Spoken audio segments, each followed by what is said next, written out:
Good afternoon, everybody. When I started this, it looks like we're recording. We're going to go ahead and start. Today is May 27th, 2026. And we're here for a meeting with Boulder County Regional Elected Officials Working Group on homelessness. So thank you, everybody, for joining in. I did want to just really quickly do an introduction of our newest member. So we'll do, there's our agenda, thank you. So we'll do our welcome of new members. We will give everyone an opportunity to just do brief introductions. We've got a few different items on the agenda, point in time, and some updates in regards to the entire system. And then everyone's presentations that we're going to be hearing about in regards to the tiny home village concept. And then we'll have some chance to discuss together about that and what that looks like and what we're thinking.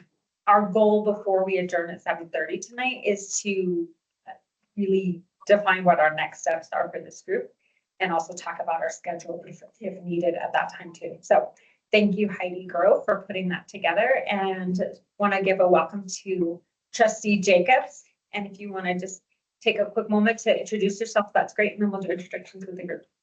Hi, yes, thank you very much. Hi, everybody. I'm excited to be here. Brand new trustee, first timer in local government. I've been on commissions and boards for a long time, but this is my first elected position. So Housing and Human Services, that's how I started, was the Housing and Human Services Commission. Tanya Doughty and I worked together in that capacity. And I know she was in this group and she wanted to pass the torch to me. So I'm happy to be a part of this.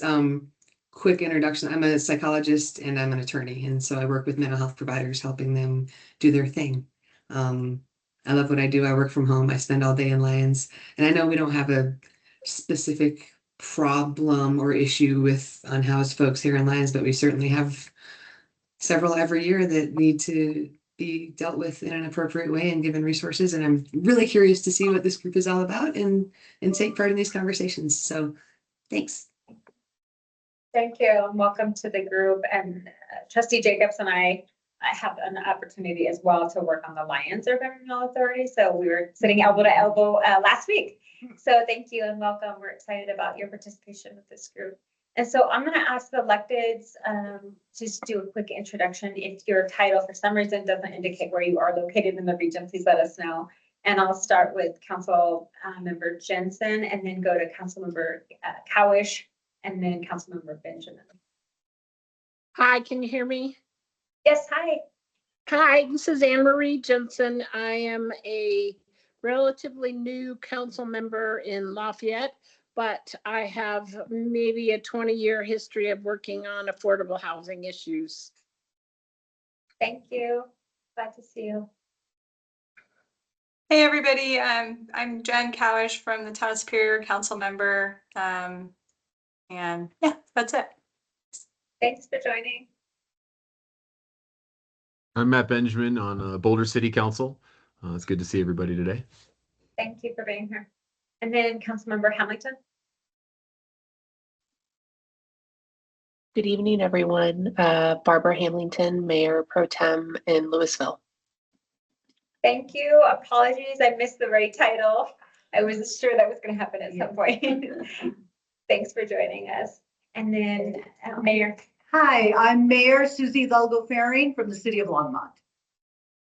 Thank you. And I didn't share my Boulder County Commissioner piece, I think, when I welcomed everybody, Marta, Loachamin. Thanks for joining us. And I'm going to ask staff just to do a quick introduction, especially for our newer members, just so they have a connection and know who they can reach out to if they hear questions, et cetera. And Hi, good evening, Kirk Fernhauer, and I support Housing and Human Services in the city of Boulder. thank you. I'm Janet Pearson. I'm Boulder County Administrator. Thank you. Trevor Behringer, Coordination Specialist for the Boulder County Housing Department and Division of Homeless Systems and Coordinated Response. Heidi Grove, Division Manager, Division of Homeless Systems and Coordinated Response in the Boulder County Housing Department. Thank you. Susanna went that way. Okay. We'll get our Director of Housing here in a minute. Thank you all. Thanks for joining. And I just want to appreciate staff too for preparing the information and reaching out and talking with several of the folks that are in this meeting tonight, just for preparation so that everyone has what they need to participate. So let's go to get next information here, and I'm gonna turn it over to Heidi Grove, our division manager, Division of Homeless System, the coordinator response, just to talk about a few things. And we had this conversation, I think last week. There's so much happening under the topic of homelessness, certainly in the state of Colorado, certainly from what's happening from a federal and state perspective. And so we want to make sure that we use the resources and share that with all of you. So we are looking for some feedback tonight because Heidi's got some updates.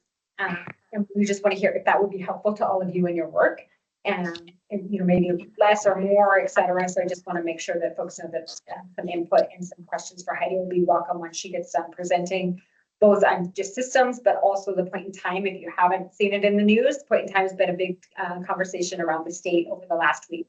Really quickly, excuse me, I'm going to give you an opportunity to introduce yourself. Sorry about that. Thank you, Commissioner. Susanna Lopez-Baker, the Boulder County Housing Department Director, as well as BCHA Executive Director. Thank you. Glad you're here. Okay, Heidi, thank you. Thank you, Commissioner. So to your point in time, no pun intended, point in time count has been in the news a lot lately, specifically from the city and county of Denver. And many who don't live in the homeless world don't necessarily fully understand what point in time count is. So just want to kind of level set so we're all talking about the same thing. Point in time count is a required activity by HUD every 2 years. Our continuum of care, which is Metro Denver Homeless Initiative, does it annually. Denver Metro Homeless Initiative covers the 7 counties that comprise the Denver metro area. So us, Broomfield, Denver, Aurora, Arapahoe, Adams, Jeffco. It has to occur the last 10 days of every January. And I just want to flag that because we might have a bit of a challenge this upcoming year with Sundance, because Sundance falls during the same exact time frame as point in time. So just want to flag that. It literally is exactly what it sounds. It's a count of every household experiencing homelessness in any given county, and it delineates whether they are counted in shelter or unsheltered. So the unsheltered count is the street outreach activities that you see coordinated across the region. So here's a bunch of caveats about point in time count. It is literally a snapshot of one day in a calendar year of what homelessness looks like. So we are very fortunate to have rolling annual data, and we tend to rely mostly on our annual rolling data to look at trends, but HUD delineates and allocates its funding solely based on the point in time count to any given region. It is really dependent on weather. This last year, it was really cold, and the year before it was not so cold. So weather does definitely impact the numbers that we see year over year. We've also historically had varying degrees of participation with our neighboring communities. And as a demonstration, historically up until probably about 3 years ago, it always went Denver with the highest, Boulder County with the second highest, and that has changed. And I don't think that it's because of anything miraculous that we've done, but more that other communities are actually starting to do point in time count in a coordinated effort. So, and then varying degrees of coordination. Some communities only coordinate on the municipal level, others do countywide. We coordinate countywide. Then the last caveat is when you see the family numbers, that is not the number of family units. It is the number of individuals within those family units. So you can have a household that has like 5 in it. That would be one household, but it counts as 5, if that helps. Mm-hmm. So those are our caveats. Do you want to? Yeah. For a second. Are there any questions on that piece of the point in time before we keep moving? Great. Thank you. You're welcome. So overall, Metro region wide, this is why I was saying Boulder historically has always been number 2. But now that we're seeing more participation in Adams, Arapahoe, Jeffco, we've actually fallen to the bottom. And so we're third from the bottom now across the metro region. Denver, of course, has its lion's share of homelessness, and overall, the average of sheltered versus unsheltered is reflected in the top corner. Those also vary within the community. So like Douglas County, prime example, was 50-50. Is that okay if I take a picture of this for my notes? I can absolutely send it out. to you Yeah, guys. that'd be Yeah. great. Thank you. And then I can also make sure that you Yeah. guys have the readable version with the Okay. notes. Yeah. Because there is a link to the dashboards Mhm. where you can play around with your given communities. Oh, that would be great. Yeah. So we do have raw data, like for Longmont, for Uh-huh. Boulder proper, Lafayette, Okay. and I think Louisville as well. Any questions on these data? Is there the percentages, sorry, in terms of the population of those counties and the number of homelessness? Like, do we see different varying trends in that? I have those in later Oh, slides. perfect. But if you play around in the dashboard, you can actually filter out for household type. You can filter out for chronic, you can filter out for newly, like there's multiple different things. And I can guarantee you that that data has been validated and verified because our number was higher. And then we found out that they were including Inglewood in our data, and so we had them remove it. So we went line by line to make sure that everything that was in our data is fully reflected of Boulder County. Yes, council member. And the recording of Councilmember Benjamin? I heard, I think Anne Marie Jensen start to talk. My question is, and this has kind of always been a challenge with the point in time count, certainly in my experience, and I'm wondering if we have a better handle on how much of these, how do we understand how fluid these numbers are? Obviously, they're point in time, but do we have a sense of, the movement of those individuals throughout the Denver region, and maybe what percentages those maybe fluctuate throughout the year to just sort of give context to the point in time count, more or less? We do have a state of homelessness report that the state puts together with across all the 3 COCs in conjunction with the Division of Housing. They are starting to monitor those trends, but last year was the first year that they've ever done a state of homeless report. So we're only 2 years in. And I'll make sure that I link that report because that dropped also at the same time as point in time.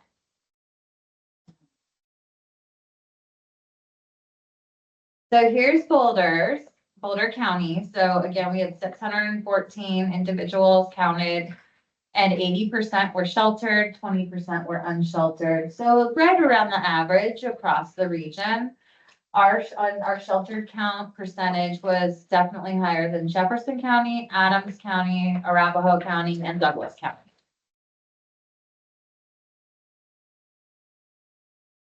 So in comparing 2025 to 2026, I know this looks really small, so I'll make sure that you guys get a copy of this.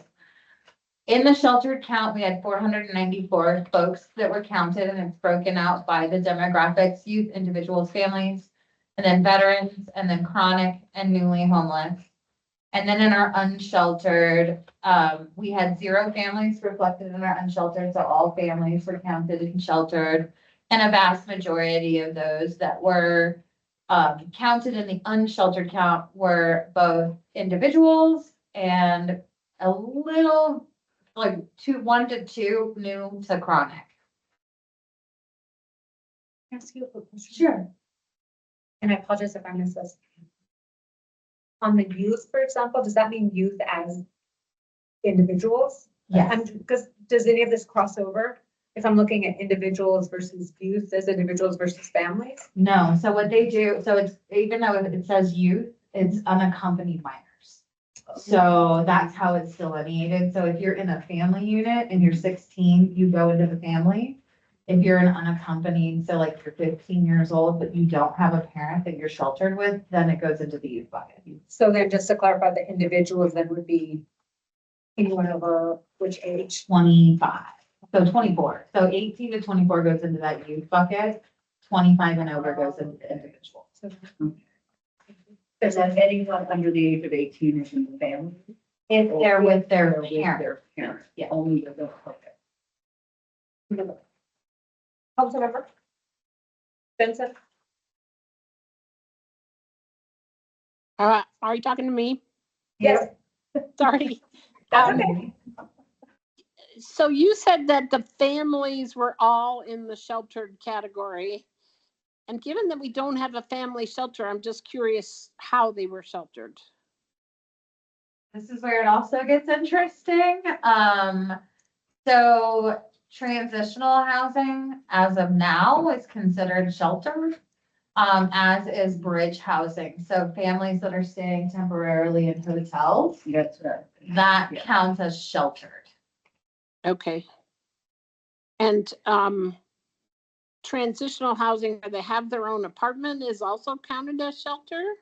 It depends on the structure of the transitional housing. So that's where it gets a little weird between the delineation of like what goes into the housing inventory count, the HIC, versus the point in time count. The other thing that also counts as families for sheltered is our domestic violence shelters. Counts for which piece? I'm sorry. The domestic violence families. Families count as sheltered if they're in the domestic violence shelter. Okay. All right, thank you. You're welcome. So comparing 25 to 26, our newly homeless count was down 52%. Our chronic was up by 8. Our veterans were down by 29%. Our families were up by 22. Our individuals were down by 11%. And our youth only, so youth that were not with their families, was down by 36%.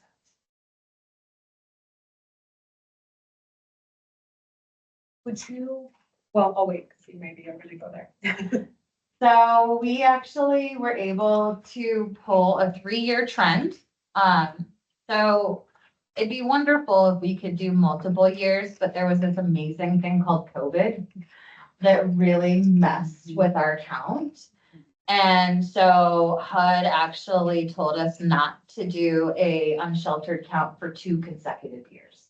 So we have a huge break in our data. And so it's best to really look at 3 years where we have had the same strategy, we've had the same days, like the same time frame, the same service providers, and that's the time frame that we're looking at.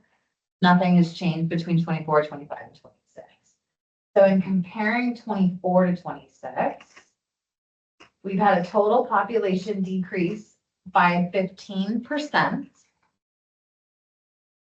And that's with a 5% decrease from 24 to 25, and then a 13% decrease of population total between 25 and 26. Our newly homeless is down by 53%. Our chronic down by 21%. Our veterans down by 44%. And I want to just kind of make a note that that actually tracks with what we've seen in the county, with a 50% reduction in veteran homelessness in the last 12 months. Our families is down by 22%, so it remains flat. If you take into account the 22% increase this year, it's a flat change. And our individuals are down by 11%, and our youth only down by 29%. So that's total population, both sheltered and unsheltered. And then in our sheltered, our overall sheltered population decreased by 7%, which also tracks with the overall population decrease. And then in our unsheltered, so this is actually pretty significant when you think about what Denver's reporting. Our overall unsheltered population decreased by 38%. Last year, we were one of the first to see a decline in our unsheltered, and that continues to track down. And our largest decline was 25 to 26 by 37% in our unsheltered count. And I will pause there about point in time before I shift. Any additional questions, folks? I know I rattled off a lot of numbers, sorry. And if you didn't hear the slideshow we sent out later with some of the talking points that Heidi's sharing for folks to review as well.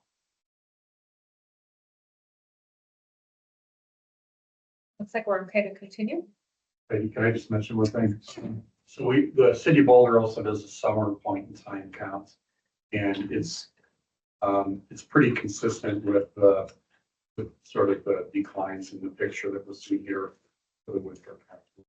We do it countywide, so we also do it. That's right, it's countywide. Yep, so we do it countywide. Yeah. And we'll be comparing our summer data, because we're also gonna have 3 years of data at this point. So it'd be really good to look at like our 3-year data trends and then compare it to our 3-year data trends in the winter as well. Thank you. And that date is, It's not gonna, it's July. So I think that would be something for this group to talk about if we want to see an update with similar information the early fall, once that information is collected. Right now, tentatively, it is the evening of the 20th with it happening on. Thank you.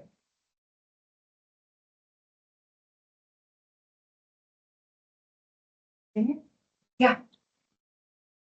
so we also thought we would provide some systems level updates. As Commissioner Loachamin mentioned, there's a lot going on. There's lots of federal shifts, there's state shifts, there's 7 county region shifts, there's just lots of things happening. So like for homeless solutions in Boulder County specifically, and I can let Kurt also talk to this, we had a retreat in February. Sound about right? I think so. February. Oh yeah, Valentine's Day. It was Valentine's Day. We were sharing the love. And every representative from the jurisdictions, as well as the housing authorities and public health, were fully engaged, and we had 2 service providers also represented. We landed on 3 priorities, and this will track with some of the things that we're seeing on the federal side. Local funding challenges and sustainability, how are we addressing those, especially in a landscape of shifting sand with the feds? How do we continue to improve our data collection and use? And service prioritization. Like, how are we looking at a landscape of scarcity, and how do we determine what's most critical and most important? So, anything you wanted to add? That's perfect. Yeah. So we are also in the middle of doing, so for those who were part of this group in May of 2024, we did a presentation about the allocation of funds across the jurisdictions that really focus on homelessness, and then of course the county. That fund mapping has become a bit of the gold standard in the 7 metro region. And so we're in the middle. We've mapped our funds for 2026 countywide. Happy to share that once the commissioners bless it. And then we've also been working with the city of Boulder and the city of Longmont to kind of replicate that. That replication is also occurring across the 7 metro counties. So MDHI is working with the counties to work with the municipalities so that we can really get a full scale scope of what funding to homelessness specifically looks like across the 7 metro region. So that is underway actively.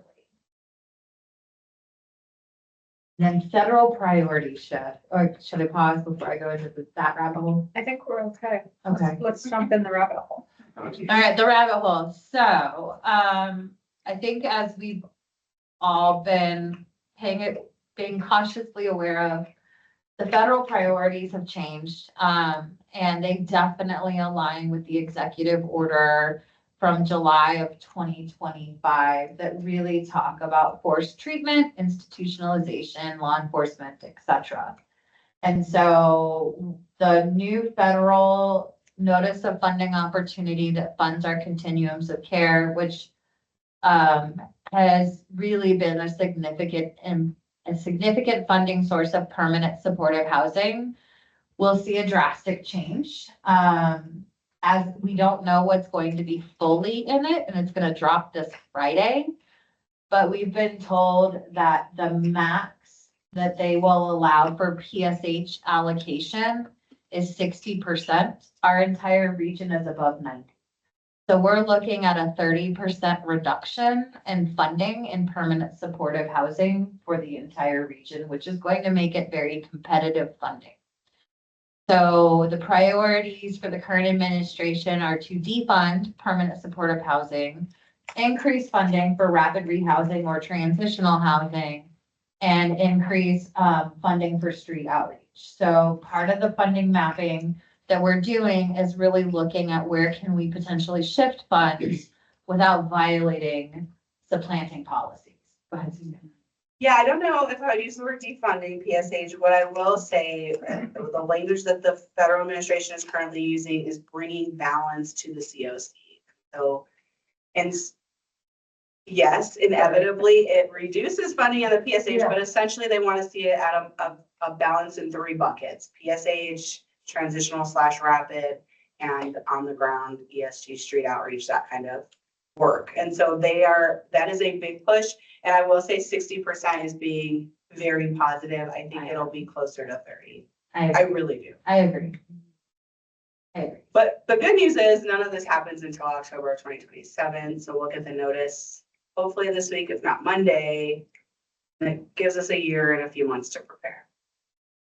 And we are also working in conjunction with the state of Colorado, because Prop 123 funds are dedicated homeless resource funds, the homeless response grants. And so the state is also looking at where they can maybe shift some funds to lighten the load on these transitions and fund other spaces like rapid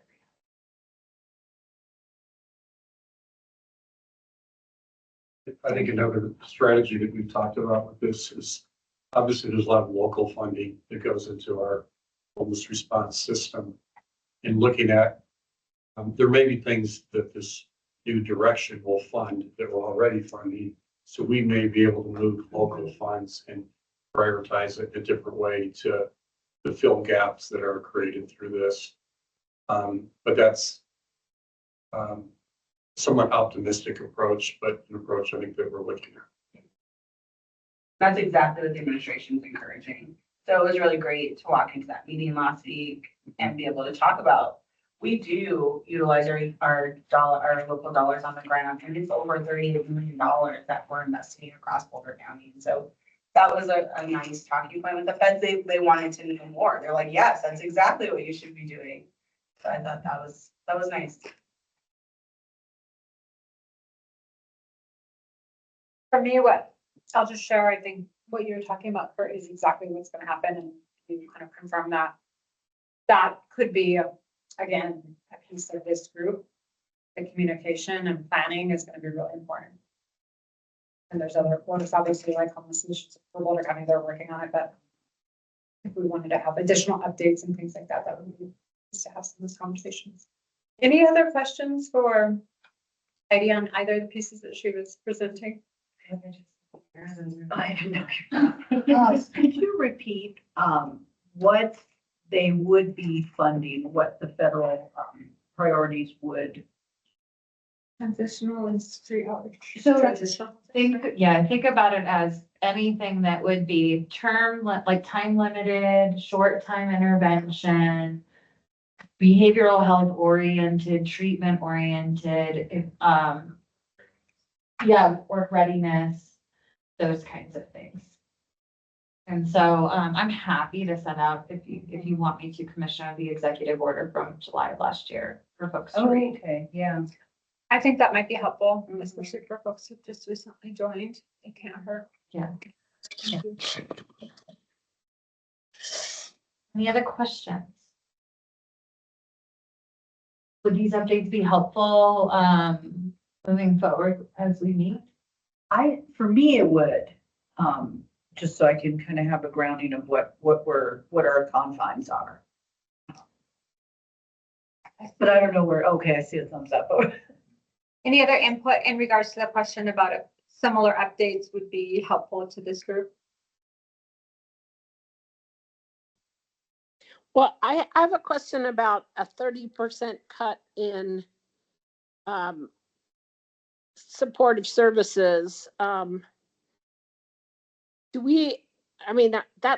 pretty drastic, and I guess, are we planning, or are we starting to think through what we're gonna do without those supportive services? And I just curious about what folks are thinking about. I've been, if it helps, council member, I've been actively working with our executive directors to come up with financial continuity of operations planning. And so these are all conversations that we've been having over the last couple of years, and also the diversification of funding. So there's that side, and then there's also the side that Commissioner Loachamin is also bringing to the table, that maybe we should talk about that across the region. And also what Kurt was saying too, Yeah. that may free up funding somewhere else so that we can reallocate funds appropriately. Thank you. Which is why the funding mapping is so important. Like that really gives us the opportunity to really start understanding where are our dollars going? Is there duplication around the county? What can we move around? Those types of conversations. And timing of all that,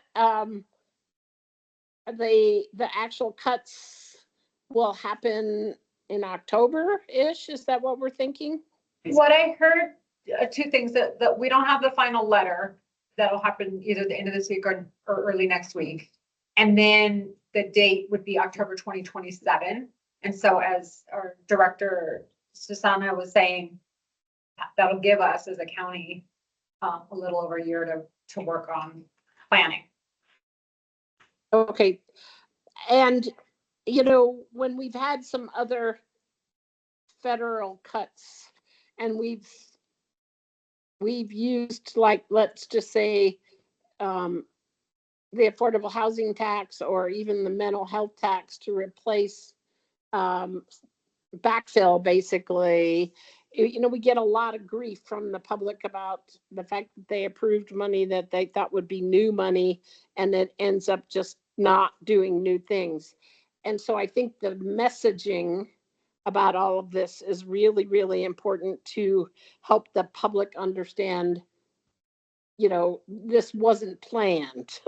You know, we didn't ask them to fund services with the thinking that it wouldn't be new money, you know what I mean? And they need to understand that these cuts are happening and they're not something we're asking for. And when they don't see the extra services they thought they would see, you know, I just think messaging is real important. I've seen a lot of sort of nastiness around that, and I hope we thoughtfully make sure we give the public time to understand what's going on.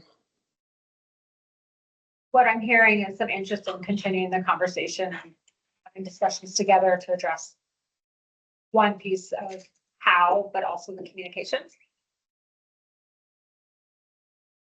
Yes. Great, thank you. Councilmember Benjamin. Thank you. You know, I think one thing our council's wrestled with is kind of jurisdictional conversations and aspects of this work as a regional effort. And, you know, what really is the purview and responsibility for sort of the regional governance, which is the county, and then where do cities have their skin in the game, that uniquely cities have their jurisdiction in a sort of unified strategy. And I think we've wrestled with that a lot. You know, we see that in how our clutch report, which was just recently completed, kind of indicates some of those tensions. So I think as much as we've got funding mapping and priority shifts and where HSBC lies, I think not just funding mapping, but jurisdictional mapping. So municipalities in the county kind of know whose lane is what, so that those overlaps are very clearly defined when they're there, and when they're not, they're not. And certainly that it helps identify gaps. So we've been wrestling with that, and we've identified where there's some overlap and stuff like that, and then where there's created gaps in the process. So I think that jurisdictional stuff is pretty key, beyond just what the funding is telling us. Thank you. I wonder if, do we know if there's, I'm looking at stuff. Do we know if there's communities outside the city of Boulder doing jurisdictional analysis? Well, your analysis that you're doing, your mapping has city of Boulder, city of Loachamin, and Boulder County. So it doesn't include the other municipalities, is that correct, or doesn't? The only other municipality that has some human service funding is Lafayette, and it's like this big. Right, And so, and I think it's like maybe $40,000 that goes to all roads. I think that's something that Matt might be interested in. I do like that though, take kind of an inventory, which is, it's budget season, so we're doing that anyway within the county, and most of the other cities do that too. So understand what their programs are. That's a good point. Well, and I wonder, and it makes me think, I'm looking at Heidi because we did some work at the state level on this topic a couple of years ago. Like, is that something this group would, it's a little shift on our priority list? And if we wanted to do some of that research and bring it back again, just for folks to know what funding is being spent. Not a direction and not something we have to decide on right now, but just in response to the question and some of the comments I'm hearing in response. It's already underway, if that's helpful. For all cities in the region. Not all, but the ones that do primarily focus on. So Longmont, Boulder proper, we have NED's numbers because we covered Netherlands, so. Okay. Did you all hear that online? I just want to make sure you could hear. Sometimes we get a discussion and we get quieter in the room. It sounds like some of that data is, and analysis is being pulled together already. So that would be a potential item that could be brought back to this group later in this year. Okay. Any other questions on the systems updates and or the point in time? Can I add one more aspect about the funding? Over the last several years, at least in the city of Boulder, and I know Longmont as well, every year we're investing more and more in the system work around homelessness. And the numbers have been increasing from year to year in the cities and the county's commitment as well. But at the same time that we're seeing these federal cuts and shifts, we're also, at least at the city of Boulder, seeing a declining budget for 2027. And we had one for this year as well. Obviously, the county can talk about what that means for them. But my concern is we've been always in an upward projection of increasing resources and services. And now we're actually going in the other direction locally with our local funds. And at the same time, with these federal shifts, it's going to be very challenging. So. Yeah, I agree for sure from Boulder County's perspective and what the structural deficit and the other fundings from both federal and state, the impacts that we've been talking about this through 25, what we saw and we're starting to be very concerned about what that would mean for us in 26, which it did have impacts for, all the individuals around Boulder County have a lot of stories to talk about. And I think you're right, Kurt, we're in the same situation, if not even more inflated for 2027, which is part of the reason why this group is really important. Thanks for sharing. Okay. All right. Doesn't mean you can't contact Heidi or Trevor later. So, and more information will be coming for folks to take a look at. Thank you. Thanks both of you for being here. Let's talk about our regional presentations and just a reminder of a couple of the items that people are gonna talk about in regards to the date of discussion that you've had with your trustees or your councils, et cetera. The question again was, as we put together the goals of this group and kind of next steps, the idea of a village concept, tiny home village concept was next on the list for this group.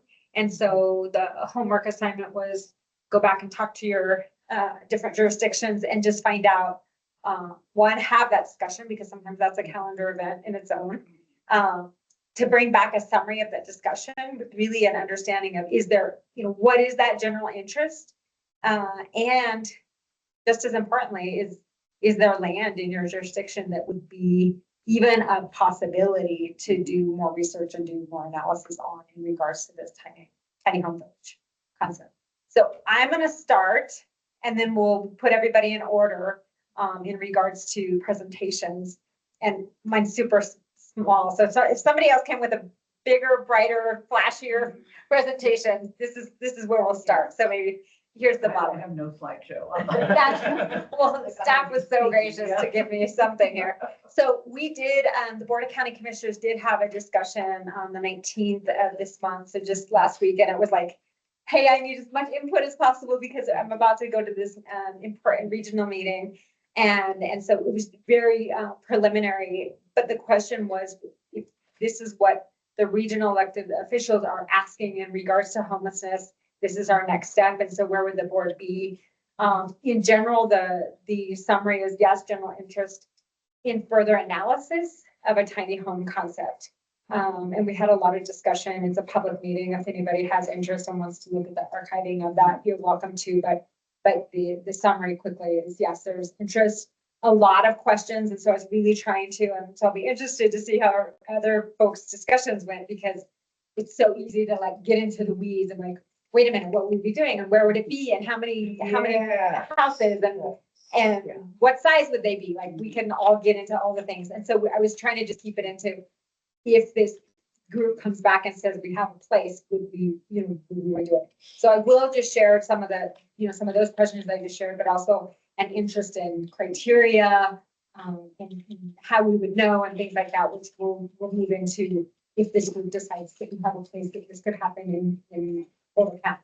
And then the last question was, just in regards to jurisdiction, does your jurisdiction have property, have a parcel? We didn't put any parameters on this question. So, it could be an acre, it could be 200 acres. We didn't put any in this question, but from the Board of County Commissioners, and our staff did a fabulous job of just doing some initial research to say, hey, here's what we found, with our, with mapping, et cetera. And the conversation was that, yes, it would appear without doing any further analysis and criteria building that there are some opportunities in unincorporated Boulder County, but just Boulder County. And the commissioners had some other ideas of, wait, what if we were going to do that? Maybe we could consider over here, or could we do a little bit more additional research? So that is the summary from Boulder County, and I'll just open it up in case anyone has any questions, as brief as that presentation is for right now.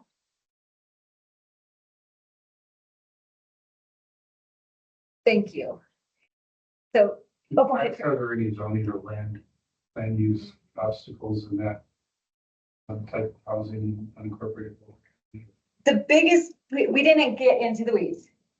Okay. And I won't ask any of the other groups that question either, because right now we're so like up at the top. Is there anything that could possibly work? But we didn't get into the, ooh, could we really fit 25 units on that? We didn't go into the zoning details. I'll just make a clarifying comment that the locations we brought to the board included county-owned property within municipalities, which would obviously be a discussion with the city or a town. Yeah. If you have interest in that and we have a property, so it was not just unincorporated, which I wanted to clarify. Thank you. I appreciate that. That's exactly what I said. That what I was Were any of those spaces one?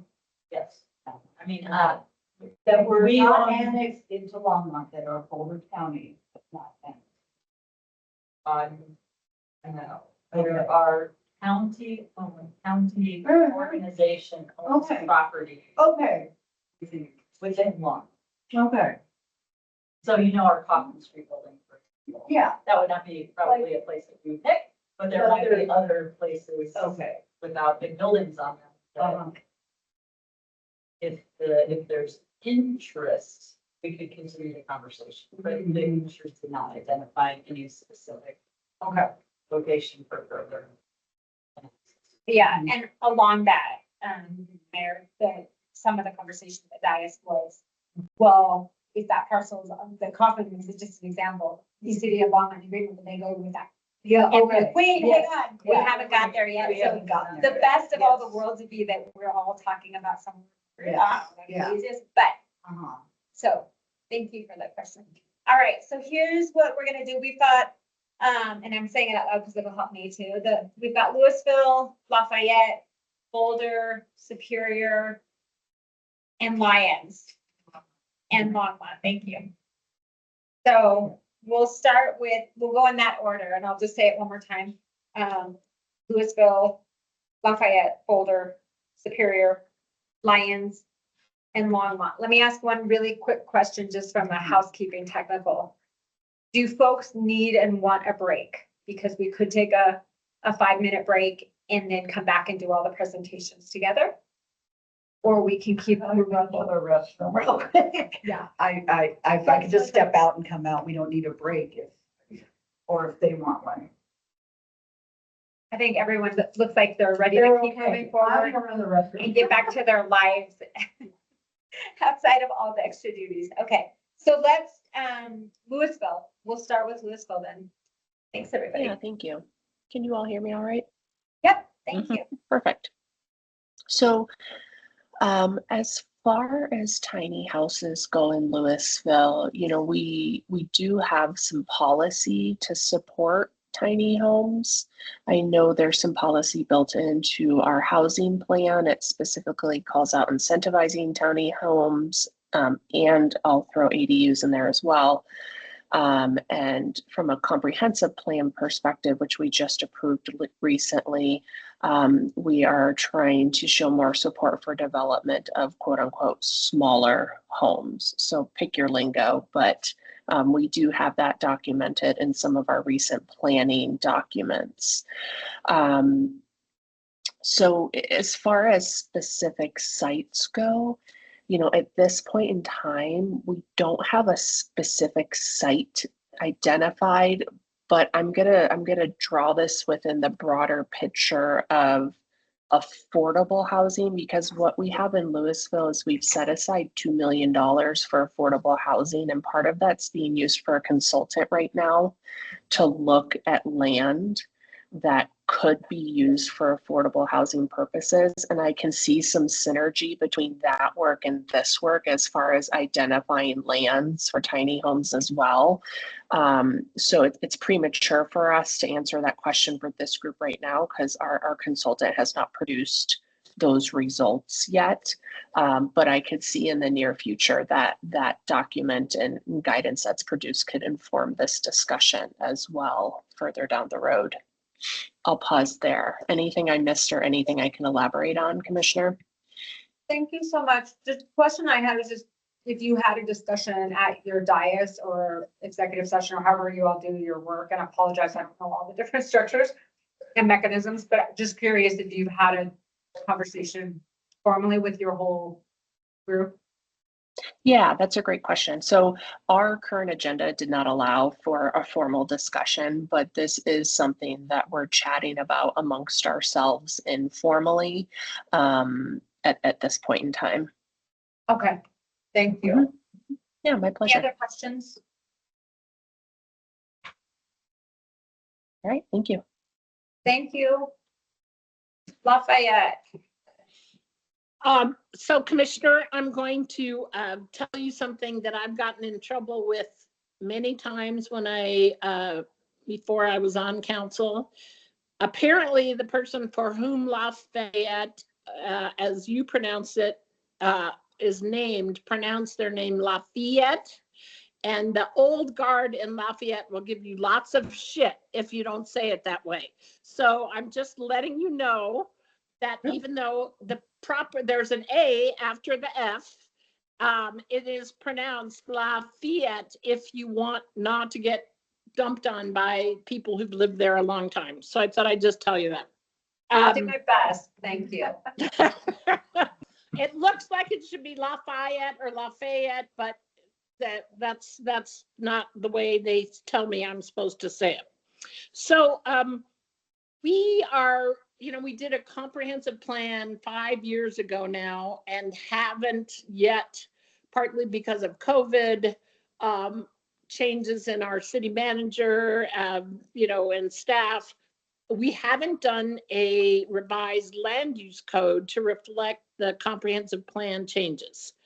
We will be voting on that land use code after many years of a community outreach process in June.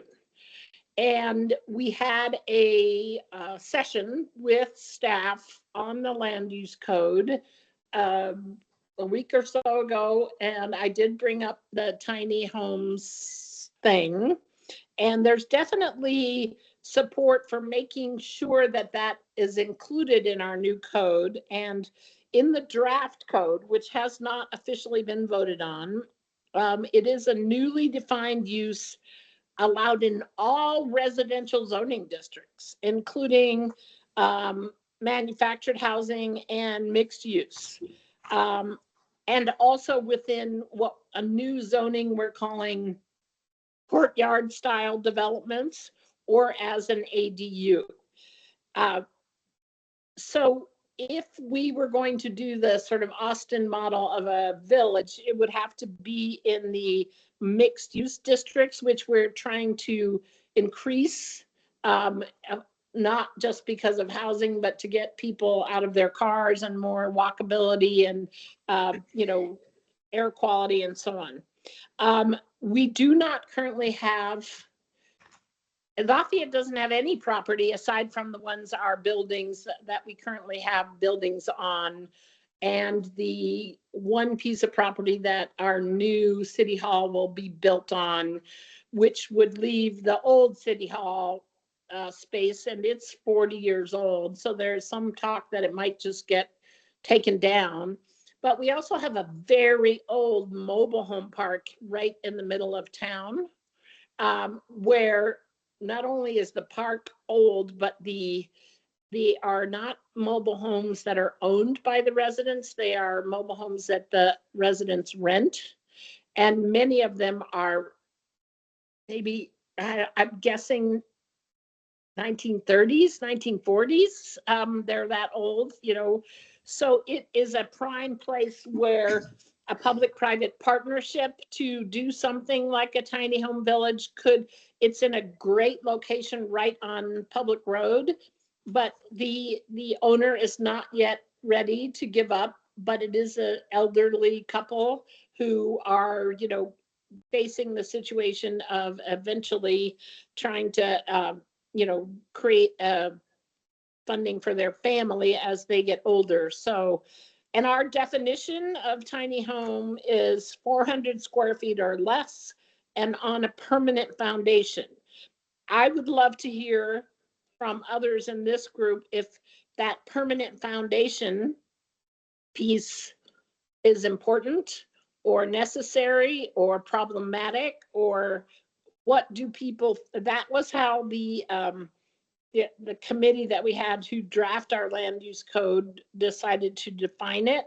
And so I'd love to know what folks think about the permanent foundation piece. Thank you. Just a quick question on it sounds like your council met a week ago and you inserted this topic into that conversation. Is that correct? Yes, yes. And so was the permanent foundation like a contingency of the council, or that was a separate conversation with a different committee? That was just with staff and me afterwards, because during the conversation we had about it, we didn't talk about the definition. And so then he sent me the definition after that conversation. And then I saw the permanent foundation piece. And so since we haven't voted on this yet, if permanent foundation is an issue, we can make an amendment to the draft code to take that out, but I don't know if that is an issue. I know obviously there are people who have tiny homes on wheels, but in general, in terms of being a solution to affordable housing, I think most people are probably thinking more permanent, but I don't know the answer to that and what folks think is the proper definition. So I'm trying to steer us away from the weeds. Mm-hmm. And so that's part of why I was asking, was that a contingency of your council saying yes on this potential project? Or if that's going to be some of the further conversations for all of us to determine.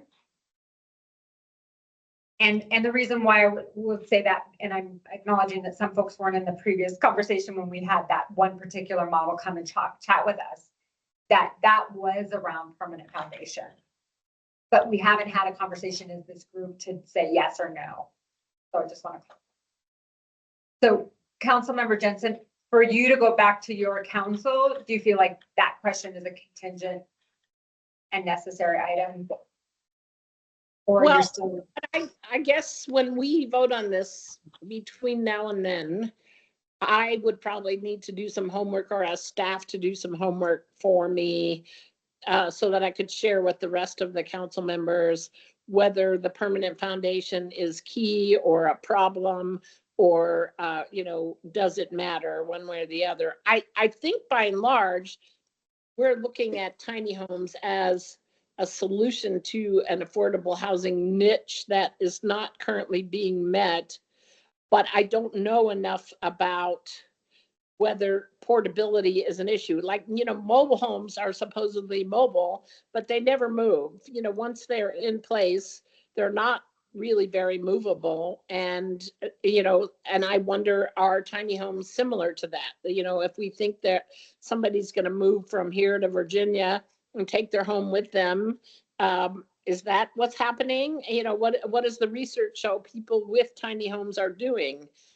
I think what I've seen is they're mostly staying in one place, but I don't know that I have done all the homework to know the answer to that. okay. I'll just share, and we're having some conversation here in the room too, so I apologize for folks on the line. The conversation that we had originally had with this group was permanent foundation.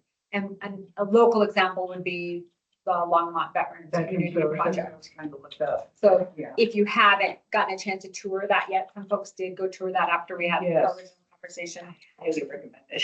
Yeah, just let us know and we're happy to do that. And if it's something this group, if there's several of the members who haven't gotten a chance to do that, we could all go out there together or two, just to talk together might be helpful. So just a suggestion.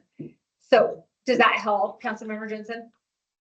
That does help. I think it confirms what I was already thinking, that by and large, these are not really mobile. They are just small homes on a permanent foundation. But I'll also do some homework and see if, anywhere in the country, people have a different model with mobility and, what might be the advantages of that. Okay, sounds good. Any other questions for Lafayette? Lafayette. Yeah. Can I just clarify, when you say tiny Yeah, question homes, for Anne Marie. is that something different than ADUs? Because I think I'm using those interchangeably. Do you mean something else specifically that's different? Well, our definition that is in our land use code is a single household dwelling that contains 400 square feet or less in floor area, excluding lofts, and is installed on a permanent foundation. A tiny home could be an ADU in that it's an accessory dwelling unit to a house, but it could also be like the village concept that I think was discussed in this group, where there's a whole bunch of tiny homes together all in one place, and they're not an accessory to another house. Okay, so like tiny homes are ADUs, but not all ADUs are tiny homes. That you're getting a lot of nods in the room. Okay, got it. The 400 square feet is the defining difference. Okay, thank you. But that's just for Lafayette, and somebody else might define it differently. Okay, thank you. Yeah, and I think that's gonna be part of the question. Like even in the county, we have some of our ADU regulation allows up to 1,800 square feet ADU. From me personally, that's literally bigger than my home where I live. So that is a question that this group will have to grapple with on the square feet. So I just want to clarify that this group hasn't made a determination on square feet, but yes, on the other comment. Okay. Thanks, everybody. This is great. Let's move to Boulder. Not literally. Next up, Councilmember Benjamin. I mean, speaking of the affordability crisis we face. Right. So Boulder TAC looked at this quite substantially a couple years ago, and we staff did extensive study. I think Kurt could even supply even greater detail than I can. He and his staff did a great job along with a number of others in our planning department. And so they came back with a really good analysis, and we looked at, can you survey land? We found land. There's some properties the city owns that are that at least meet some basic conditions. But where this conversation kind of hit a hard, really pivot point was one, I think the initial assessment of this was not necessarily a function of affordable housing, but tiny home villages as more of a transitional community housing model to help with those that are unsheltered and or waiting in the backlog for their housing vouchers to come to fruition. And that was the filter and really the way we were viewing the tiny home village model was to serve that purpose, maybe not necessarily directly affordable housing. So that maybe is a little slightly different. And so it was meant to be transitory in nature as people would be in there, stabilize. It was meant to be near services. And that's kind of also where we ran into issues is the available properties that we assessed were not near where our services were located, certainly where we knew we were more centralizing our services at the All Roads shelter. So we didn't have proximity and transit favoring the location of where these tiny homes could be located on city property. So those were tensions that really made it hard for council to move forward with that. There was also a cost benefit analysis that we did. And I don't want to go too far in the weeds, but just let you know that we went pretty far down this. And we were just sort of understanding that because of some of our current zoning regulations and the nature of these homes, that they would be quite costly to meet some of those standards with electrical and foundation and insulation and our regular building codes. And those things would then create a cost prohibitive aspect, which then you go, if we're amortizing these costs out, doing PSH in stacked flats is actually more cost effective per square foot per dollar than the tiny home model came out to be on that end. So we approached it from a slightly different angle, and our analysis really kind of came out that it maybe wasn't viable at that time. I don't think we have a desire to bring that up again in the immediate. And if we did, it would need to be a council priority that would be discussed when the new council is elected and appointed in early of 2027. And so that's totally an option that could come up. I'll just end with, I think the other thing that I think was important was a consideration by council that the city of Boulder has already been doing a lot of heavy investment in the realm of homelessness, and not just in regards to housing, but services. And I think there was a bit of an apprehension to continue to spend more money in that space until we saw a little bit more of a cohesive regional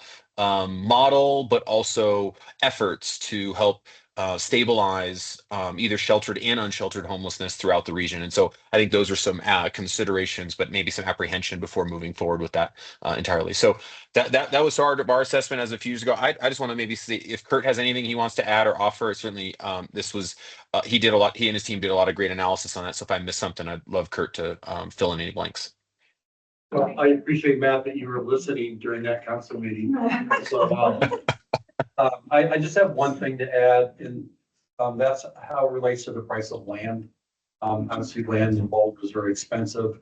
So, you can, put 15 or 20 tiny houses on a lot, or you can put 60 PSH apartments on the same lot.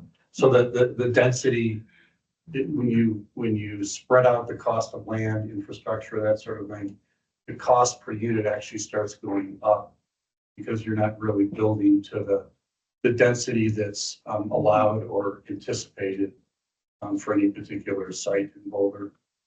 That's from just a city of Boulder perspective.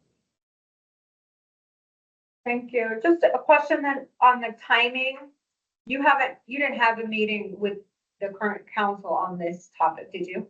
I didn't. No, I conversed with the council members who are new since we've had that conversation, which there's just a couple, and they sort of agreed with the general assessment of that going forward. We have not had a new formal conversation on that front since then. Since it's not stale data, the data is still relevant, the property still exists, the conversation is still relevant. So since it wasn't stale, we didn't need to feel the need to relitigate that discussion with this council.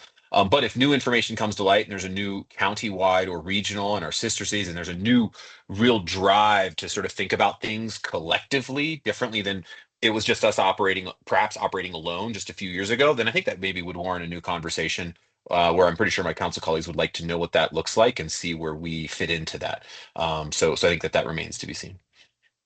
Okay, yeah, that's our hope with this group.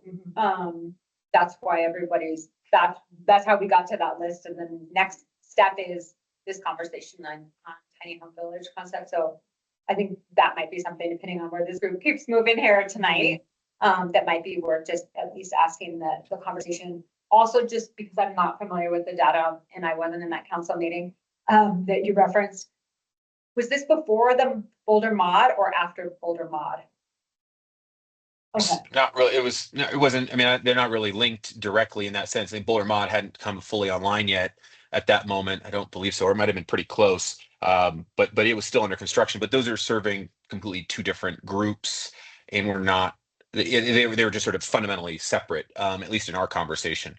So that they weren't linked in any way. Sure. Yeah, that makes sense. Any other questions for Boulder?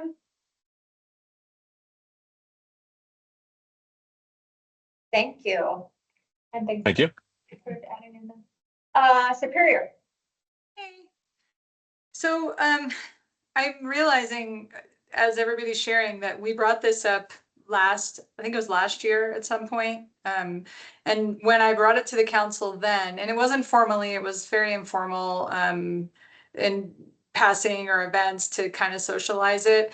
It was the conversation about having an ADU program or doing a tiny home project, something like that. And we actually have 15 acres in Superior that's owned by the town that's empty. And at the same time, when this was being socialized, there was a request to review that property. It's currently zoned as recreational, like community uses are okay, a rec center, a park, something like that. But at the same time, we had hundreds of residents show up, did not want to develop it, right? This as so pretty quickly the tiny home conversation, there was definitely no traction on that. And we moved in the direction of the ADUs, which actually has been stood up into what we expect to be a program in the third quarter this year, where we'll have the pre-approved plans and the expo and things like that. So very long way to say no. That was the general consensus of the group, was there would be a mutiny from, some residents that would not be in favor of this whatsoever. And we were having like an actual experience in the moment of that happening while we discussed it. So I don't know where to go from there, but we have land. We have 15 acres that the town owns. It makes sense that there would be a partnership program, something done there, but it's right at the corner of the Colton trailhead off McCaslin, where it goes into the Boulder open space. And I think that there is a community belief that, this is just part of the open space and this should just be open space, while also saying we need senior housing and we need these, the list of all the housing that we need. So I hopefully there's a conversation about that down the road, but it was not around this. Thank you. That's just a clear, and that's what we're here. That's what the conversation was like. What are your councils and your trustees saying, so we know where the opportunities may or may not exist? So thanks. Thank you. Any questions for Superior? Is that open space, or that area, I don't want to say open space with not a capital O and not a capital S, but that area that's not developed, is it tied to a fund, like any kind of enterprise fund, like utilities or water? No, okay. Nope. The town So bought is it. pretty flexible. The town bought it from the developer so Rock Creek is this big development in Superior, and it was really supposed to be double the size that it is, but Boulder County bought up the land before the developers could build. And so that area that I'm talking about was supposed to be like a gas station and a grocery store, kind of in the middle of the town. But when the growth stopped, this land was just there. The developers didn't want it, so the town bought it, and just owns it outright. It's big space. Thank you. All right. How about Lions? I don't actually have a report because I wasn't actually part of this group yet. But you know, Lyons is pretty small, so the odds of us having land that would be appropriate for a tiny home village pretty low. We do have a tiny home hotel, which is different. We Casa, if you're not familiar with it, it's very cool. But yeah, I did not bring this to the group, and I don't know that there's much realistic value in it, given how small Lyons is and how few parcels there are. Yeah, so I think that's about it, unfortunately, sorry. No apologies needed. This is your first meeting, and really what I heard was you already have a precedent in your town, and so there is an opportunity. Yeah. I heard you could go from, moteling tiny homes into a tiny home community. Yeah. But I do wonder, trustee, if there is an opportunity, at least just to take it back to your group, maybe after you and Heidi and I have had the chance just to do some quick onboarding that we continue to offer to new members. So that at least your trustees have an opportunity to know what this group is working on and give input, even if it's a formal or informal. Absolutely. Yeah, I welcome that. Absolutely. And, we're doing a lot of work on ADUs as well. I mean, we are open to, this is a solution we like, the idea of downsizing, because we don't have much room. We're not going to build a big, affordable housing development again. We've used our last parcel for that. So it might be smaller things, but I would absolutely welcome more conversation and bring it back to the Board of Trustees just to feel them out and see what they think. Great. Any questions for Lyons? Thank you, everybody. Longmont. Okay. I am up. So I had a chance to speak with my mayor pro tem, just a one-on-one, because we have a whole new council. So not really understanding like what spaces do we have available historically, just kind of, they're still figuring stuff out. But as we were talking, it was, he's asking these questions where we were really going down deep in the weeds. And then I was like, okay, I'm wondering if this council, we're not ready to have a conversation as council. So I sat down last week with Harold and we looked at, just kind of mapping out. We don't have a lot of undeveloped property in Longmont that isn't already tied to an enterprise fund, open space, utilities, that's already committed to dollars, that a certain fund like parks, we have an open space area that's not developed near Dry Creek, but that's already slated to be a park. Like the money is already in there. It was purchased with that fund. So it's a lot of it is tied to those kinds of funds.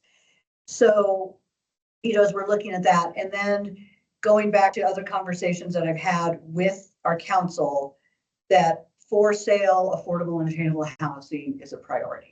So, and I know that they're going to want to get in the weeds. So I'm really hoping that I can come away with some more specific answers to councils to have a pre-session. So we're scheduled for a council, just a roundtable. I'm going to try to schedule those every month, but our first one isn't going to happen until July 14th. And that is one of the agenda items that I do want to bring up is the work that we're doing here and really plotting out. And so we can have an in-depth conversation. I know they're not going to just like, do we have space available? They're going to want to know. They just did everything that I thought was going to be easy. The conversation then carries out for another 2 hours. And I'm like, okay, I just know this council now. I need to have answers before I bring this forward. So I did have a chance though to talk with Harold. And what we're finding, like when we look at the Veterans Village, they have the 26 tiny homes. And so working how we are leveraging our inclusionary housing ordinance, our own incentives, and working with public-private partnerships, or with those developers, with nonprofits, with Habitat.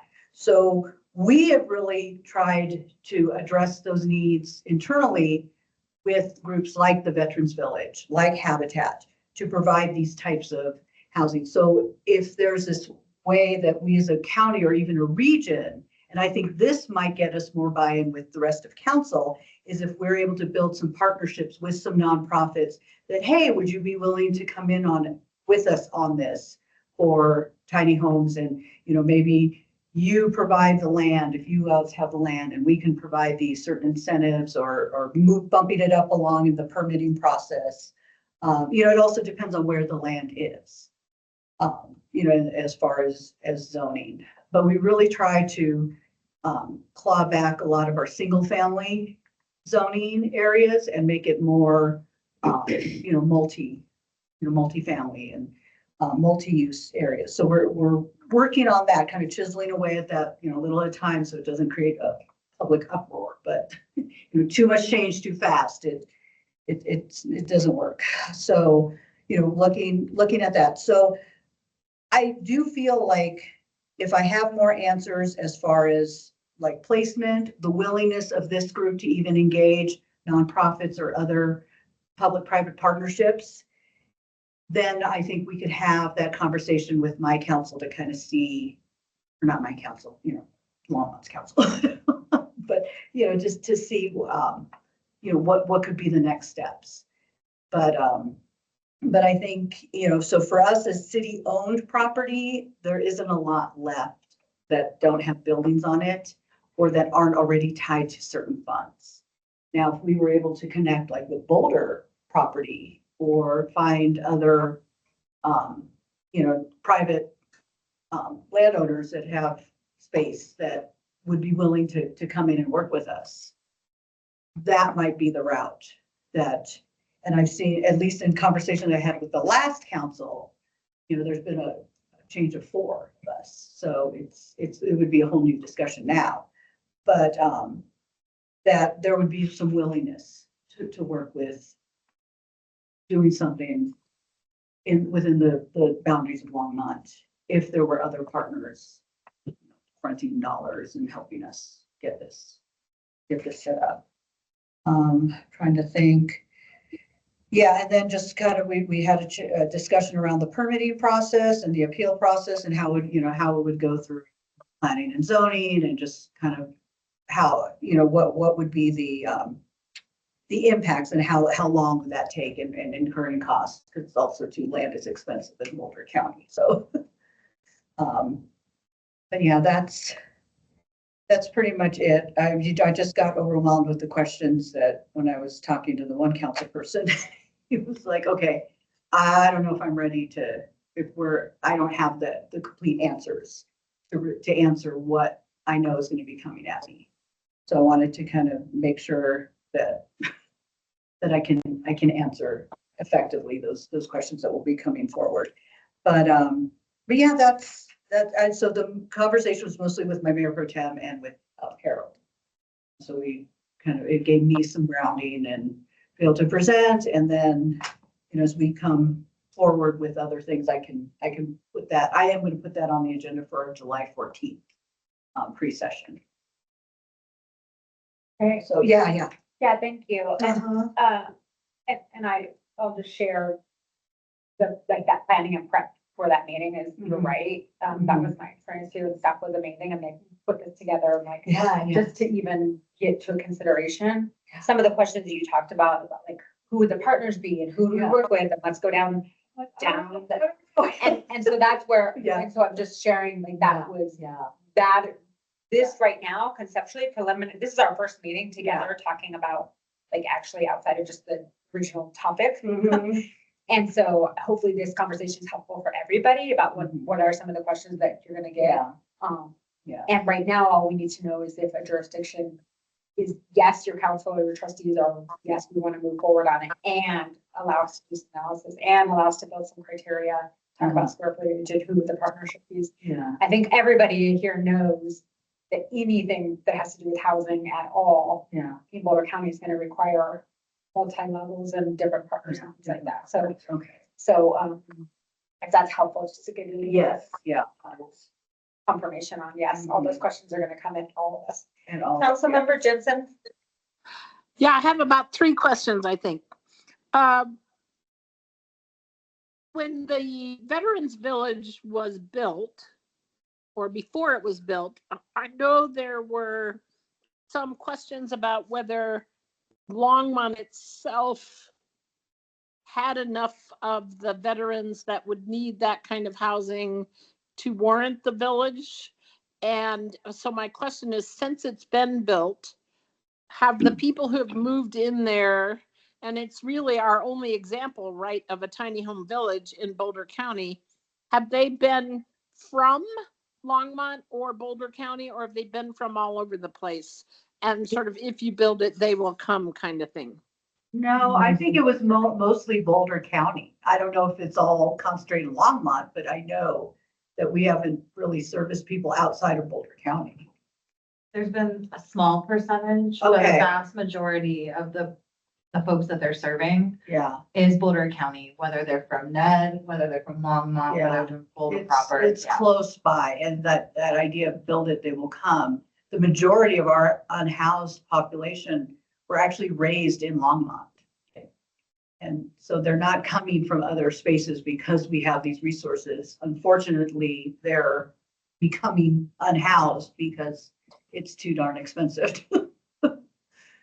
Well, that's very survive. helpful to know. Yeah. That's great. I'm glad to hear that. Second question is not really for you so much as everybody. Matt Benjamin, it was interesting what you said about, on the same space, you could do 26, tiny houses versus, several floors of public supported housing with services for a lot more cost effectively. So that begs the question for me of who is the target market if we were building tiny homes? Who are we targeting for these units? Is this just a simplicity lifestyle choice for some people who want to just, be minimalists? Is it a certain population that if we're, this is called the Regional Homelessness Group, and I don't know if tiny houses are specifically a homelessness solution or are they a one segment of the affordable housing, spectrum? And if so, what is the spectrum?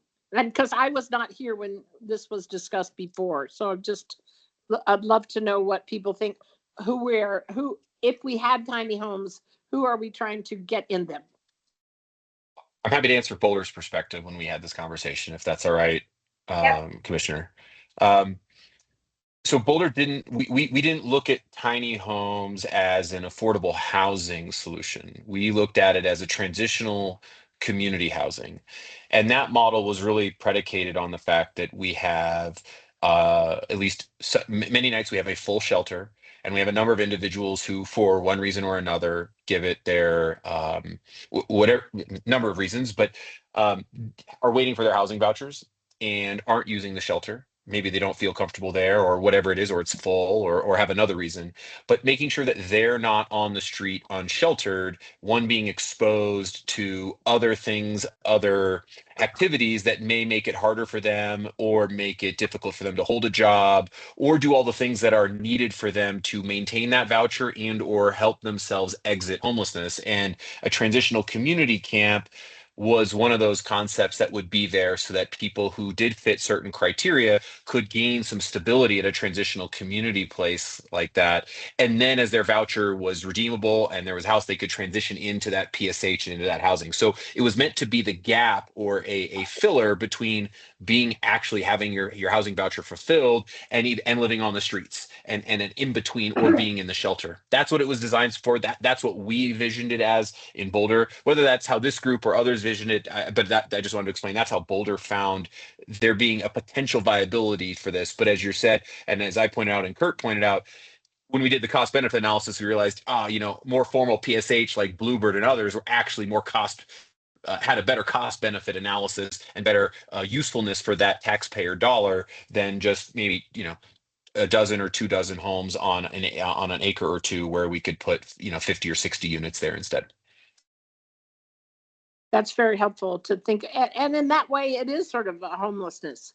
It is people transitioning from homelessness into something else. And so it is a homelessness solution the way you described it. And that's helpful. Okay, I think I had another question, but I forgot it. So never mind. All right, raise your hand again when you remember it. Okay. I just had a quick question, and I apologize, Councilmember Benjamin, if you said it in the transitional piece. Was there, I heard kind of here's where it would work in the continuum of care, but where's your group at that time previously thinking about a time frame? Meaning like 0 to 6 months or 0 to 18 months? I don't think we hadn't specified that. I think we were going to base it on need. And I think we were basing it on where the backlog kind of was in terms of people waiting for their vouchers to come to fruition.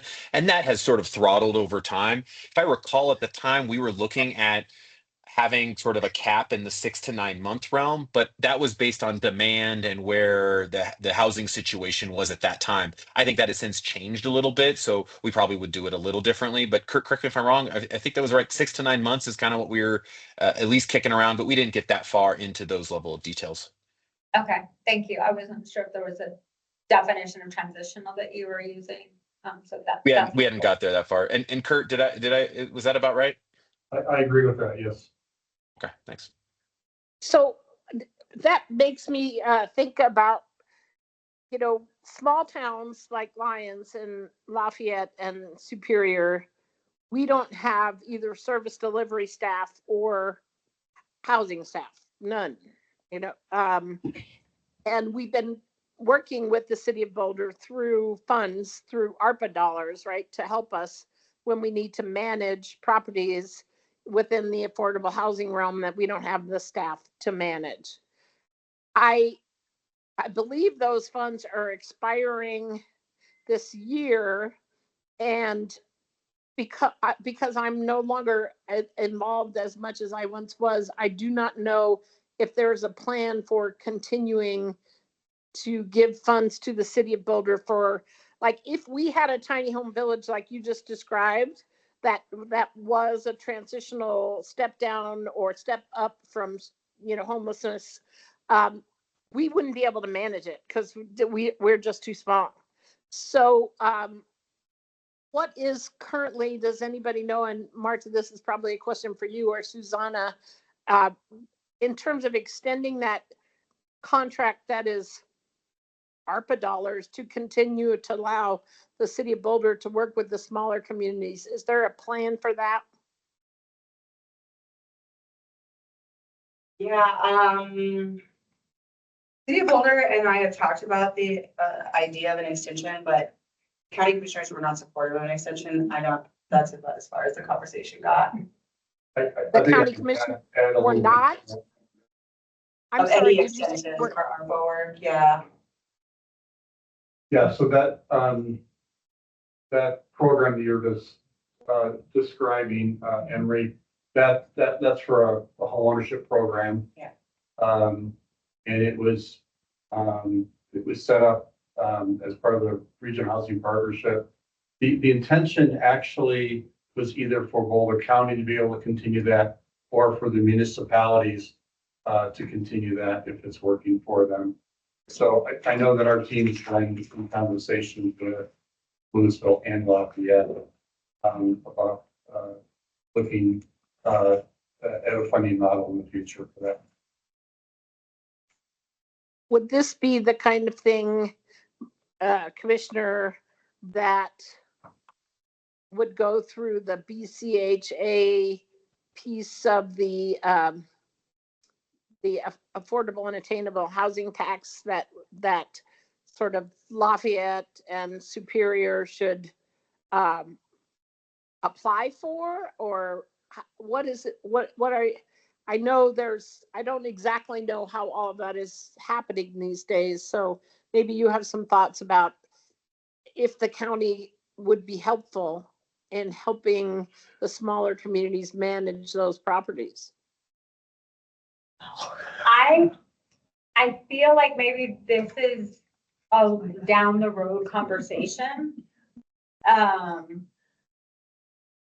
If I heard a couple of things, one around ARPA funding and general ARPA funding and general ARPA projects, which is different than what regional working group is focusing on. The homelessness piece is specific to tiny home village. So I can't say for sure if, like, it doesn't, the timing doesn't quite make sense to answer if this group should apply for AHT funding. If we get to that point, I think for me, the benefit of having a regional conversation would be where we started, that it'll be a partnership with at least a couple of jurisdictions, hopefully everybody, in which case AHT funding, if that's part of the questions, this group could definitely give a recommendation to City of Boulder or City of Longmont that gets direct funding, or Boulder County to use the funding in that way. Does that answer? There was a few questions in your question, but I think there was one was if we had a tiny home village as Boulder envisioned it. I was just trying to make clear that we don't have the kind of staff that can manage that. I don't think any of the small communities do. And then it made me realize we have a problem in that the affordable housing we do have is currently being managed by the City of Boulder, and that's due to expire. And we don't have a plan or haven't been told whether there is any thought about continuing that funding through the AHT funds in the future. And if there's not, it's good for me to know so that I can take that back to my council and say, we got to come up with something to make sure we can administer these programs in the future.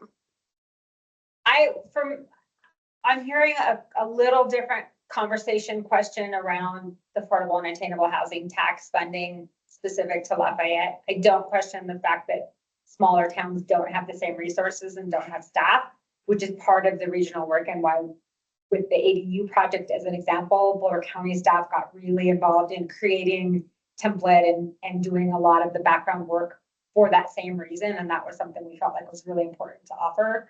So I think in the same vein, regionally, what I believe this group, and I'm looking at our Boulder County staff who's gracious enough to be here at nighttime with our other staff from around the region, that I think that will continue for sure. But I do think the AHT conversation around affordable housing is different than what this group is focusing on in one new slice of the major issue in trying to address homelessness in this concept of a tiny home village. Got it.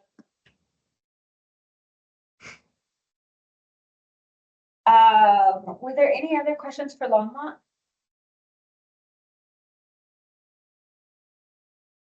That's where we were. So I heard no formal or informal conversation yet with your full council. You're slated to have the conversation in July. July 14th, that Tuesday? Yep. July 14th is a Tuesday, yes. And it'll be in a pre-session. Okay. That sounds good.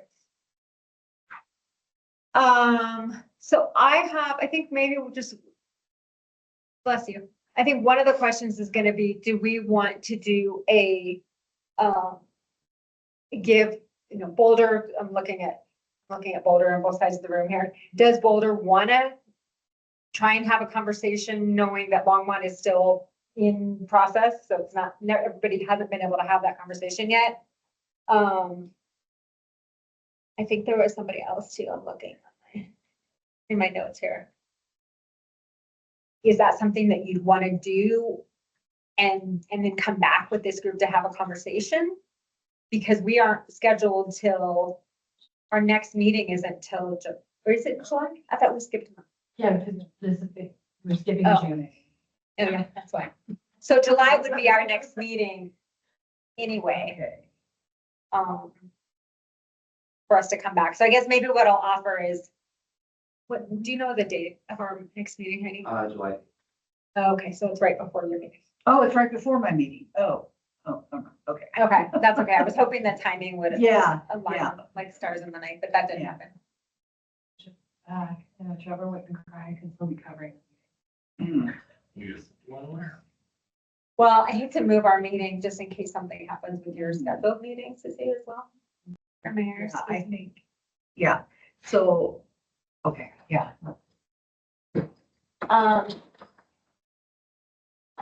Councilmember Benjamin, I'm putting you on the spot just because we're talking about right now here about scheduling for our next meeting. Is this topic, something that you want to go to the council and just have an informal or a formal discussion to give an update on what this group is doing and find out if there might be interest? And either one is fine. We're just trying to figure out if we need to schedule accordingly. Thank you. Well, two things. One is so when are we looking to reschedule? When is the next meeting? You said July something? July what? All right, so council's on recess, I believe, through July 13th. And so we don't have any meetings from basically July 20, I think it's July 20th and on. We're on recess. If I'm not, no, there's one more meeting in middle of June. Sorry, but we go on recess for about 4 weeks, and our schedule is packed between now and then. So I don't know, unless something came off our schedule. I'm not sure how we would squeeze that informal update in. What I'm happy to do is send out a hotline, which is sort of our communication to council and community and staff, and it's a publicly noticed a document, in which case that would then notify everybody and I could just write an update for that. So it's kind of like an information packet, but written by a single council member. And certainly happy to get some input from Kurt on that before I write that. But that would be a way to get that information out of here's what we're up to, and just say, hey, as we're looking to schedule into the fall, is there an opportunity to have if there's a desire to have a conversation about this, happy to, support that. But I do know in terms of really embarking on it seriously, it would require a work plan for us. And that would require a trade-off of moving other things off of staff's workload, not just, Kurt and HHS's team, but also our planning and development services department and probably city attorney's office stuff, given their workload. So there's just some trade-offs in there that we want to be sensitive to, but happy to start that with a hotline and just get everybody up to speed with what the conversation is going on with this group. Thank you. Maybe what I want to do is go back one step. Just talking about, there was a question on the table, and as I'm reflecting, we didn't get all the way around the room. And the question that was posed was just about, like, who is this group right now considering serving with a tiny home village concept? So whatever you say, it doesn't mean this is the only thing you're ever going to think about and that's your final decision, as much as for folks who've been in the room having the conversation, kind of what your interpretation was, and or as you've been doing more research and talking. I think that might be helpful. And I'm going to ask Heidi if you'll talk about chronic homelessness for an example, for a moment. And that was also why I was asking about the definition of transitional, Councilman Benjamin, just to try and get us all in a space to have some conversation. So maybe if we could do that for a few minutes. And I'd love to hear from everybody. And if, wherever you are right now is great. And then I think we do need to talk about next steps and what this group wants to bring back for the next meeting and timing. Sure. Thank you, Commissioner. Yeah. So what we have been talking about, kind of building off of the presentation we had, believe it or not, it was a year ago this month, was really looking at permanent residential for chronic homelessness. So what the data has shown in Austin and other communities like it, Austin was just kind of like the biggest one to look at, is that there are a lot of folks that have lengthy time in unsheltered homelessness that are chronic, that really struggle in traditional apartment complexes. And so those are the stories you hear about people pitching a tent in their apartment, or not sleeping on their bed, or sleeping on their balcony. And what they've uncovered is that the tiny home spaces actually help them transition into kind of more confined spaces. And it's an option on whether you transition into a traditional apartment or you actually stay there in the community. And so it's an option, it's a choice. Okay. That's helpful. And chronic is defined by folks that have 12 months of homelessness or more. So a year. Is it broken up by consecutive 12 months? There's episodic, which is 12 months in a given 3 years. Like, you have to have multiple episodes that combine 12 months, but nobody wants to do algebra like that in this room. I'm good with that. At 7:10, I'm fine. Okay, is there anybody else who would like to share what their thought is around the population that Boulder County as a regional group could focus in on? And again, this does not have to be your final decision by any means. Councilmember Benjamin? Thanks. I'll just say I think it could be a yes and, right? I don't think there has to be it's either the permanent solution or being you know, transitional housing. It's probably a yes and, given that we serve both sides of those populations. So I think that I think that's based on need and location, to be honest with you. So I don't know. It may be a disservice to us if we actually prematurely down select the definition when we recognize that there's actually a duality of need on the earlier side versus someone who's really looking for permanence. And maybe it's both, and maybe we look for that and see how the community, how our homelessness community actually responds to one or both of them, since we haven't really tried either in any scale. So anyway, I just put that out there that it might there's wouldn't want to close the door on either one of them, but I appreciate what Heidi's definition is, and that, yeah, the data does support that could be of need in our community as well. Thank you. Councilmember Hamilton? Yeah, thank you. I just wanted to double click on what Councilmember Benjamin just mentioned. I think the definition could be largely influenced on the location. Going back to Councilmember Jensen's concerned about, some municipalities have more resources available to this population than others. I think that could largely influence what the population and intention of the tiny home village is. So I agree. I think it's premature to table or to decide on an exact definition, because I think it's largely influenced by where we land geographically. Thank you.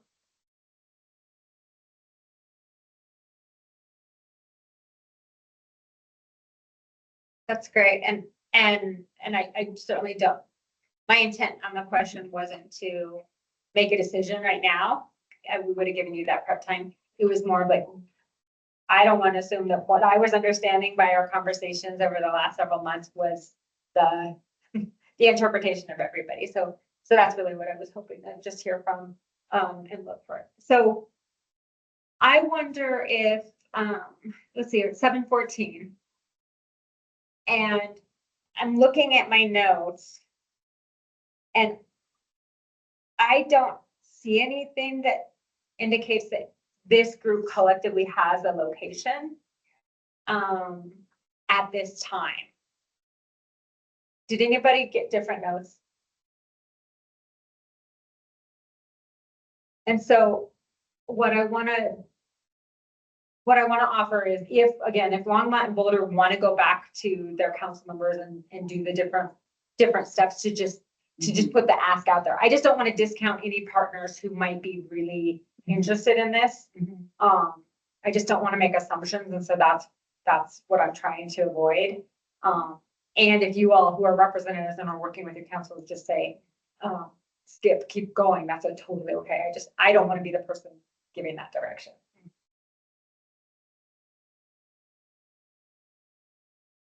So I'm thinking what we should do, our next meeting is scheduled for July 8th. Bless you.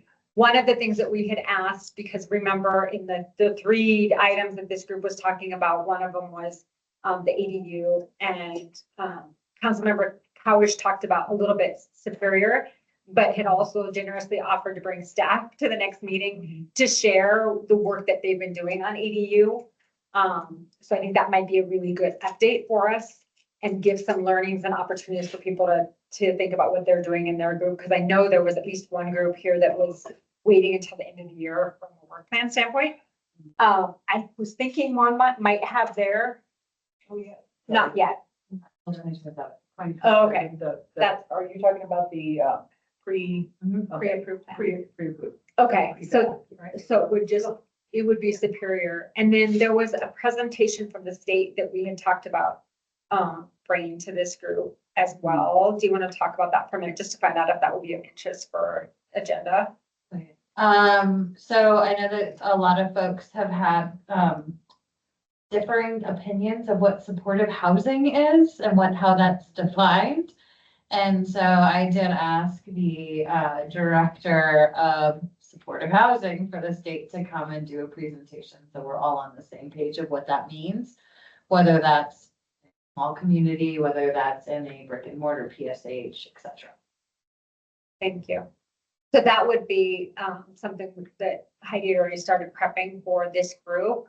So it would be helpful to see a show of hands, either virtually or literally, in, live.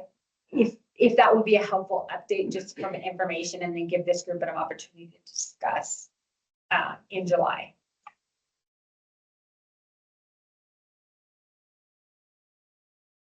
So either maybe a yes, I'm really interested, that'd be helpful for me to do my work, or I've already got that information, I don't need that with this group. And that's specific to the presentation that Heidi was talking about with the state on supportive housing. I'd like that. But Okay, thank you. It looks like there's a couple of people that think that might be helpful. Somebody's over. Okay. That's great. Happy to be a team player in Boulder. We just have a ton of expertise on PSH. So, and one of them is sitting right behind you, Commissioner. So we feel pretty well versed in it ourselves. Well, and I think it might be helpful from the conversation. My understanding from talking with folks who do construction of PSH is that it's like $200,000 per unit over amount of time. So just what I heard tonight was one might be cheaper than the other, or less expensive or less costly. So for the group, it might be helpful to understand really what that cost is when we're talking about funding. I think it puts us all on the same page too, because like, I have understanding in the supportive housing, but like how in the context of this group and our mission, I think it would be good to have that. That's great. It would be helpful to me to know, like, I know Lafayette gives money to all roads, right? And the presumption about giving money is that some of Lafayette residents end up there. But for me to engage my fellow council members on this, getting more information from the point in time study about, like, do the people that are from Lafayette who end up in the homelessness situation, are they the kind of people that need those services? Why should Lafayette care about this? Not that we just, in our general compassion and humanity, shouldn't care about it, but in terms of, as a city and a municipal government with a function, I could use some more information, maybe from the point in time study, about the nature of Lafayette's particular homelessness problem. Are we talking about people who live in their cars for a week or two, or are we talking about people who are really chronically homeless, who really need these services? What is it that is the nature of? And again, I'm not trying to say we would only help if it was our people. I'm not trying to say that. But I think to the hook to get my fellow council members engaged is for them to know a little bit more about the nature of Lafayette's specific problem.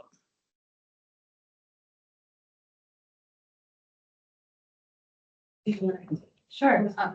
Thank you, Commissioner. Council member, I'm happy to provide that data. I wouldn't recommend looking at it from the point in time lens, because again, that's just a snapshot. I can happily pull client profiles from Lafayette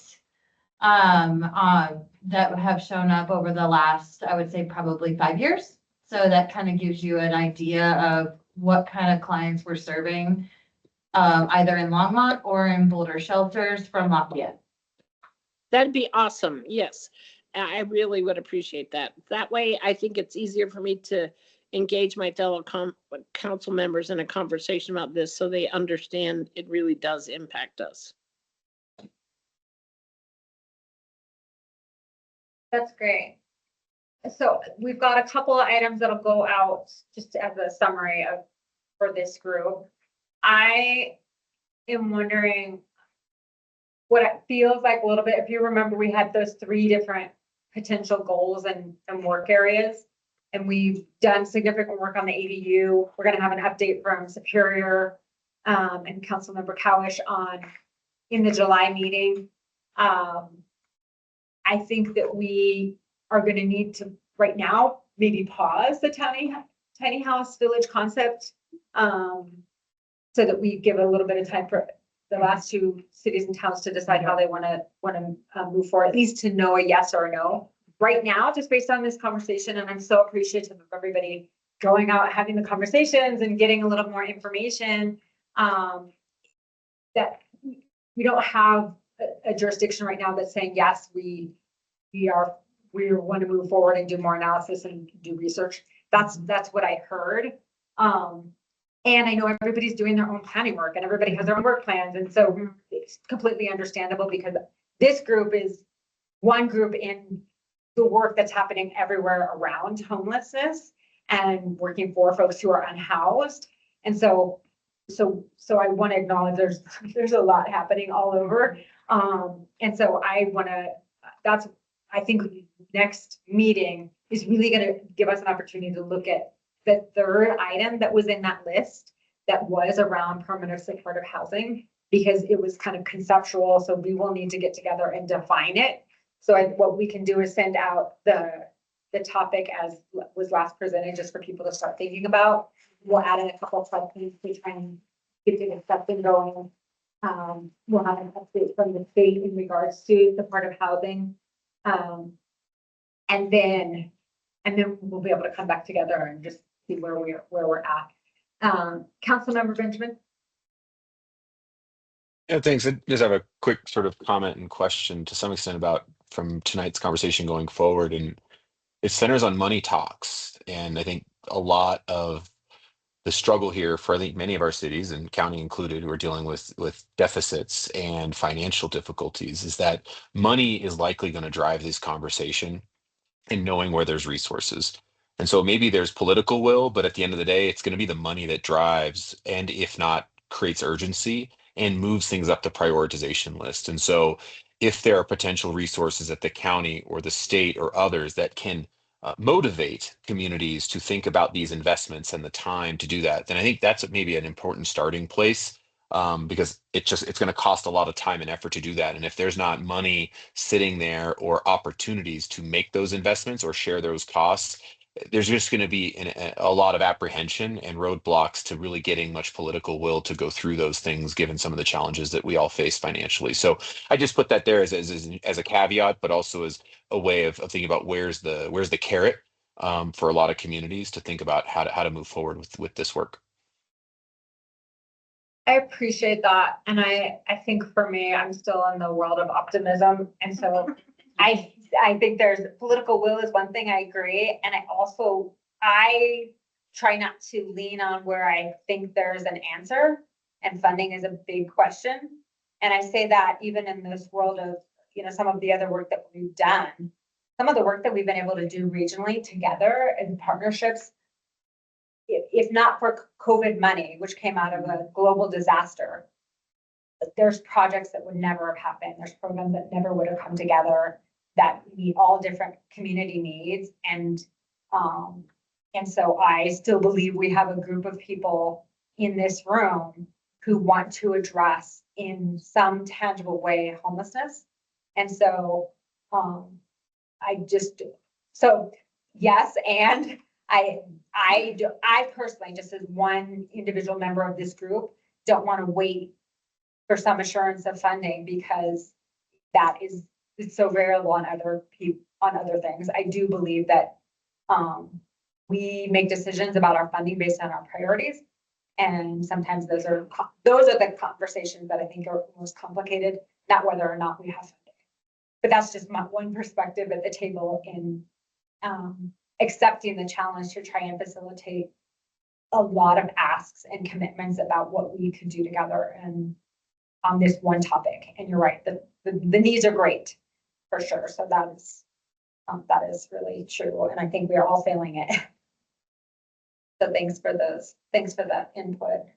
So I think we have a plan forward. I appreciate everybody's work and continue just interest and curiosity about learning. What do we need to know? And staff that are here present, again, thank you. We can't do our work as elected officials without you. And so appreciate you being here even late into the evening. And our next meeting is scheduled for July 8th, so we'll plan to be here. And certainly let us know if you can join us in person. You're always welcome. And have a good night, everybody. Thanks, everyone. Thank you. Thank you.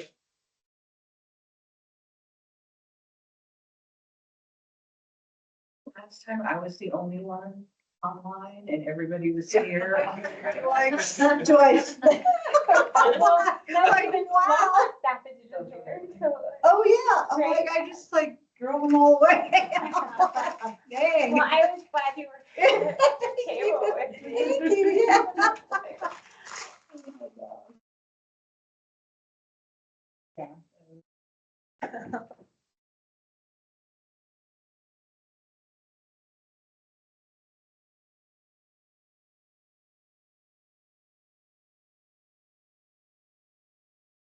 Yeah, absolutely.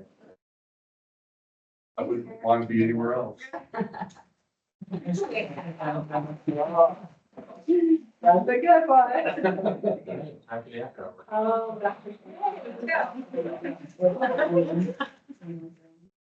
The matter I'm doing, I've been in constant meetings for the city. Well, the meetings like one after the other. And there's summer break. So, I mean, with Memorial Day, it's like, Oh, you yeah. think a 4-day week? Oh. Great. Nope, nope. I ran back to back. That's right. 4 days. Yeah. Oh, wow. Especially that first Tuesday back. It's true. I think I recall them saying that, so they wouldn't give. You know, in the teaching realm, when we have a 3-day weekend, we come back and those 4 days are the longest days ever. It just seems like after a 3-day weekend, that week is just, it just drags. Like, it's supposed to be easier, because it's short, and we're trying to cram 5 days worth of that weekend before. Yeah, but everyone have stuff that comes up to their time. Yeah, exactly, exactly. Yeah, okay. Yeah. So there's. Can I do the same? I know, wish I could. At least it's me. Yeah, go for it.